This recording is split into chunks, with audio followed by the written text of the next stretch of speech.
क्योंकि कहीं पर ऐसा लग रहा है कि इतनी बड़ी आपदा जो कोरोना से आई, जो इतना बड़ा वैश्विक संकट पूरा दुनिया झेल रही है और देशों ने तो एक साथ मिलकर ये संकट झेला है। हमारे यहाँ इसको एक अजब सा सियासी रंग दे दिया गया है। हमारे यहाँ एक बहुत ही गंदा राजनीतिक दंगल इस पर खेला जा रहा है।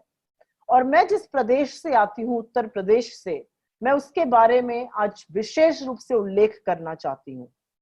क्योंकि अहंकार में चूर और मद में डूबी योगी सरकार ने हमारी बसों का प्रस्ताव, जो वाकई में दिल से प्रियंका जी ने किया था लोगों की मदद के आशय से, वो तो ठुकरा ही दिया। उन्होंने श्रमिकों की, गरीबों की, गुर्बत की अनदेखी करी, उससे मुंह मोड़ लिया, हमारी बसों का प्रस्ताव ठुकरा कर।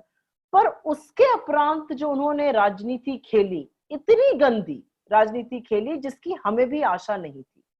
और कहीं पर ऐसा लगता है कि क्या इस सरकार के लिए राजनीति का नफा नुकसान, क्या इस सरकार के लिए इस आपदा के वक्त जब लोगों की मदद होनी चाहिए, इस असंवेदनशील सरकार ने पहले तो हमारी बसों का प्रस्ताव ठुकराया और उसके बाद उत्तर प्रदेश कांग्रेस कमेटी के अध्यक्ष श्री अजय कुमार लल्लू जी को दोबारा हिरासत में लेकर, दोबारा गिरफ्तार करके 14 दिन की न्यायिक हिरासत, 14 दिन की जुडिशियल कस्टडी में भेज दिया।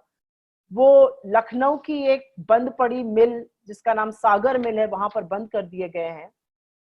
और ऐसा लगता है कि उनको लोगों की सेवा करने का, लोगों की करने का ये इनाम दिया है योगी सरकार ने।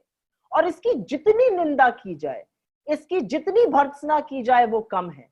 क्योंकि ऐसा राजनीतिक प्रतिशोध तो हमने सपने में नहीं सोचा था कि इस समय उत्तर प्रदेश की असंवेदनशील सरकार, जो जिसको कोई मतलब ही नहीं है लोगों की पीड़ा से, लोगों की व्यथा से, लोगों के दर्द से, वो इस तरह की गंदी राजनीति पर उतर आएगी। हम इसका कड़ा विरोध करते हैं और हम आपके माध्यम से, इस मंच के माध्यम से उत्तर प्रदेश के मुख्यमंत्री महोदय से यह आशा करते हैं कि वो अहंकार त्याग कर इस राजनीतिक दंगल पर, इस अमानवीय बर्ताव पर, इस घमंडी घृणित राजनीति पर पुनर्विचार करेंगे और अजय कुमार लल्लू जी के खिलाफ जिस तरह का मुकदमा दायर किया गया है, जिस तरह से उनको हिरासत में, न्यायिक हिरासत में 14 दिन की भेजा गया है, उस पर पुनर्विचार करके अपनी गलती का सुधार करेंगे। कि वो रात रात में खड़े बसों पर जाकर लोगों को बिस्किट, पानी, जूस और क्या क्या नहीं बांटते थे। 2-2, 3-3 बजे रात को जो बसें क्रॉस करती थी, वो खुद जाकर अपने हाथों से बांटते थे। आज कहीं ना कहीं उनको बसों की राजनीति में एक गंदा मुद्दा बनाकर जेल भेज दिया गया है, न्यायिक हिरासत भेज दिया गया है। मैं सिर्फ और सिर्फ एक बात कहना चाहती हूं आपसे सवाल लेने से पहले। कोई आधा अशिक्षित व्यक्ति भी अगर ये एफआईआर पढ़ेगा तो वो समझ जाएगा कि ये ना सिर्फ हास्यास्पद है, बल्कि ये बेहद बेहद असंवेदनशील है कि जिस समय सरकार के मुलाजिमों को, सरकार के ऑफिसर्स को आगे बढ़ के लोगों की मदद करनी चाहिए, इस मानवीय त्रासदी से लोगों को छुटकारा दिलाना चाहिए, समय बर्बाद किया जा रहा है मनगढ़ंत बेवकूफी की बातें करने का, मनगढ़ंत चार्जेस लगाने का।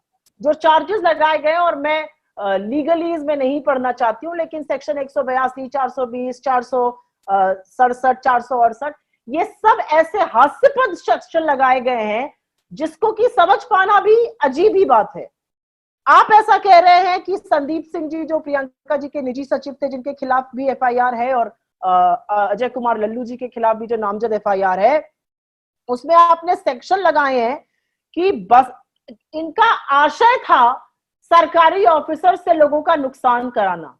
अरे इनका आशय तो बसें प्रदान कराना था। इनका आशय तो यह था कि बसें मिलेंगी, लोग उस पर बैठकर अपने घर जाएंगे, इस गर्मी, इस भूख, इस तपती दोपहरिया से बचेंगे। उनका दर्द कम करना उनका आशय था। उनका आशय किसी को नुकसान पहुंचाना नहीं था। और ये लिखने से पहले भी आपके हाथ कैसे नहीं कांपे। आपने चीटिंग की बात करी, आप कहते हैं धोखाधड़ी हुई।